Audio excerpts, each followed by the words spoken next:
Olá, tudo bem? Estamos aqui em mais um conteúdo e no vídeo de hoje eu vou te passar os 5 insights principais que desbloquearam o meu processo de autocura e que podem desbloquear o seu processo de autocura também. Então, se você estiver sofrendo com algum sintoma, alguma ferida, seja ela física ou emocional, pega esses insights para você também, porque eles mudaram completamente a minha vida.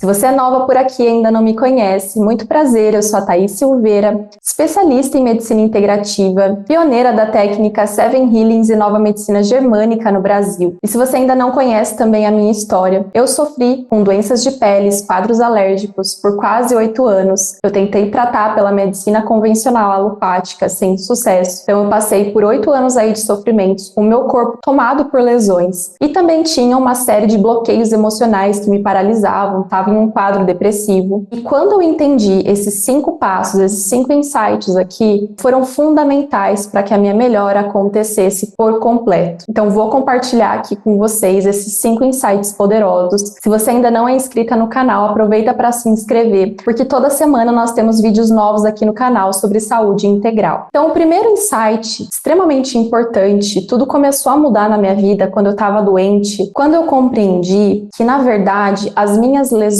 as minhas feridas, elas não estavam contra mim, elas não estavam me atacando, e sim me protegendo. Então, insight 1, o seu corpo não te ataca. Então, tudo que você apresenta hoje, seja um sinal, uma coceira na sua pele, seja um estado mais depressivo, às vezes uma emoção de tristeza que parece que vem do nada, ou um estado de ansiedade, às vezes uma insônia que você tem, nada no seu corpo acontece do nada, por acaso, só para te atrapalhar. Tudo tem um sentido biológico, tudo tem um para quê. Esses sinais, os sintomas, são compensações de algo que você viveu, de algum impacto emocional alto, impactante, de alguma coisa que você vivenciou, algum estresse específico que o seu corpo não conseguiu lidar, que de certa forma ameaçou a sua sobrevivência. E são proteções. Todo sinal que o seu corpo dá é uma proteção. Então, tudo isso que eu tô te passando aqui, isso é comprovado, tá? Pelos franceses, pelos médicos alemães, franceses, cientistas. O pai da medicina germânica, Dr. Hammer, já comprovou que o nosso corpo ele é inteirinho mapeado e cada parte do corpo, cada sintoma específico está ligado a uma emoção específica. E com as feridas de pele, com os seus sintomas, se você tiver uma dor ou uma alergia, qualquer aspecto físico ou emocional não é diferente. Então, compreenda que o seu corpo não te ataca. Quando eu entendi que as minhas feridas elas não estavam me atacando e sim me protegendo, eu parei de brigar com as minhas feridas, porque no início, principalmente, eu não me aceitava, eu ficava resistindo completamente ao meu sintoma. Eu passei por uma boa fase, assim, em que eu não aceitava, em que eu ficava brigando com as minhas feridas. E quando eu entendi que isso eram compensações de processos profundos que eu já tinha passado ao longo da minha vida, no caso, situações profundas de perdas e de separações, que é a causa biológica e emocional comprovada por trás dos quadros de pele, quando eu entendi isso, eu parei de brigar com as minhas lesões e eu passei a trocar a resistência pela aceitação, e tudo isso mudou. Então esse foi o primeiro insight. Então pegue esse insight para você também. Seu corpo não te ataca. O segundo insight, o segundo ponto que eu compreendi que eu precisava fazer era exatamente acolher a minha dor. Então eu precisei realmente compreender o que as minhas feridas, o que os meus sintomas estavam tentando me dizer. Como eu falei aqui para você no início desse vídeo, o seu sintoma sempre te comunica algo, que algo interno está em desajuste e que precisa ser olhado. Então eu passei a compreender, acolher a minha dor, acolher o meu momento, e faça isso você também. Acolha a sua dor e entenda que essa sua dor é só um estado passageiro. Você precisa dessa fase, você precisa se acolher e você precisa desse momento para que você atinja o seu processo de autocura lá na frente. Então compreenda os sinais, preste atenção nos sinais do seu corpo e busque entender o que esse sintoma, o que essa ferida, o que essa lesão está tentando te dizer. Os sintomas sempre são ponte para o autoconhecimento e cura. Então começa a prestar atenção no seu corpo e o que o seu sintoma quer te dizer. Esse foi o segundo insight importante. Eu entendi compreendi que eu precisava me acolher e acolher a minha dor. Terceiro insight importante. Eu compreendi que eu precisaria, para de fato melhorar, tratar a causa emocional e biológica associada ao meu quadro de pele. Então, o terceiro insight aqui é exatamente esse: tratar a causa. Eu estava tentando já por quase 8 anos tratar somente com medicações, com remédios. Eu não dava atenção às minhas emoções e eu desconhecia que existiam respostas específicas às minhas dores. Eu desconhecia que existiam conflitos emocionais específicos por trás dos quadros de pele. E o nosso corpo, ele é inteirinho mapeado. Cada órgão, cada sintoma tem uma emoção ligada. E essa emoção que você vivenciou às vezes no ventre materno, de quando você estava na barriga da sua mãe, se isso não foi ainda resolvido por você, seu corpo ainda vai manifestar o sintoma. No caso do meu quadro, existiam processos de perdas e de separações que vinham desde os meus 3 anos de idade, com a separação dos meus pais. Tudo isso estava desencadeando os meus quadros de feridas de pele. Só que eu, por desconhecimento, eu tratava somente os sintomas com medicamentos, com pomadas, com injeções, com corticoide, e não funcionava. Por quê? Os medicamentos, as pomadas, não atuam na causa real, que é exatamente esses conflitos de separação. Então, quando eu compreendi que eu precisava olhar mais profundamente para a minha história de vida e tratar exatamente os conflitos emocionais e biológicos ligados ao meu quadro de pele, foi um enorme passo no meu processo de autocura. E aí foi quando eu encontrei o tratamento Seven Healings, passei por todas as sessões, pelo tratamento completo, tratei essas causas emocionais e biológicas de perdas e de separações e me livrei por completo das lesões de psoríase, do meu quadro de pele, dos meus bloqueios emocionais, porque o nosso corpo está inteirinho integrado. Não tem como a gente separar o aspecto físico do aspecto mental, do aspecto emocional. Então tá tudo ligado. E compreender que é necessário tratar essa causa biológica com o auxílio de tratamentos integrativos específicos, como a Seven Healings e Nova Medicina Germânica, é exatamente isso que mudou totalmente o meu processo de busca da melhora e que eu consegui, de fato, atingir a minha autocura completa. Então, terceiro insight: trate a causa biológica e emocional do seu sintoma. O quarto insight importante aqui foi quando eu iniciei o meu tratamento na medicina integrativa, o tratamento da causa. Eu compreendi que eu precisaria ter paciência e comprometimento. Eu entendi que quando eu estava de fato comprometida com a minha melhora, eu me tornei imparável. E é exatamente isso que acontece com você também. Só que você precisa de comprometimento. Você precisa de fato querer melhorar e entrar no movimento e se comprometer com todo o processo. Passar por cada etapa do tratamento, acolher cada momento que você for passar, cada fase, você precisa se acolher, ter paciência, ser autorresponsável e confiar no processo, confiar na sabedoria do seu corpo, sempre respeitando o tempo, sempre respeitando o protocolo de tratamento, sempre tendo um profissional de confiança do seu lado te auxiliando e se comprometendo com a melhora, porque isso te torna imparável. Esse foi um ponto absurdo, talvez seja um dos maiores pontos aqui que me fez realmente conseguir o meu processo de autocura em tão pouco tempo, porque eu consegui esse processo de melhora do meu quadro de pele com 4 sessões da Seven Healings, que é a minha especialidade terapêutica hoje na medicina integrativa. Foi o meu processo pessoal de autocura que me conduziu às minhas especializações, né, às minhas formações em medicina integrativa. Fiz a formação na Seven Healings, fiz a formação de medicina germânica. Então foi o meu processo de autocura. Tudo isso que eu tô falando para vocês, eu sofri na pele, literalmente, e foi o que me trouxe até aqui. Então eu precisei ter paciência e muito comprometimento. Mas quando eu compreendi que de fato eu queria melhorar, a minha mente ela estava focada no meu processo de melhora, isso me tornou imparável e pode te tornar imparável também. E o quinto insight principal que eu tive que ter ao longo da minha jornada de melhora foi compreender que eu precisaria ser a minha melhor amiga. Eu precisaria de fato passar a me acolher. Eu precisaria de fato me amar mais. E foi o que eu fiz. Eu passei a me amar mais, passei a me acolher, eu passei a praticar a autoaceitação e o auto-perdão. Então anota aí, a autoaceitação e o auto-perdão são pontos extremamente importantes para que você inicie o seu processo de melhora. Enquanto você ficar se cobrando, enquanto você ficar se castigando, enquanto você não se colocar como prioridade, você não vai conseguir melhorar. Então eu passei a me amar mais, a me respeitar mais e a me acolher mais. Então de fato, eu compreendi que no meu processo de cura, para que ele se concretizasse, eu precisaria ser a minha melhor amiga. Então esses foram os 5 pontos principais, os 5 insights principais que desbloquearam o meu processo de autocura e que podem podem desbloquear o seu processo de autocura também. Então me conta aqui nos comentários, me deixa saber qual desses 5 insights foi o seu preferido. Você já está aplicando isso na sua vida? Qual deles você ainda não aplicou e que vai aplicar a partir de agora para que você melhore do seu processo, seja físico ou emocional? Eu espero muito que esse vídeo tenha te ajudado. Um grande abraço para você e até o nosso próximo conteúdo por aqui.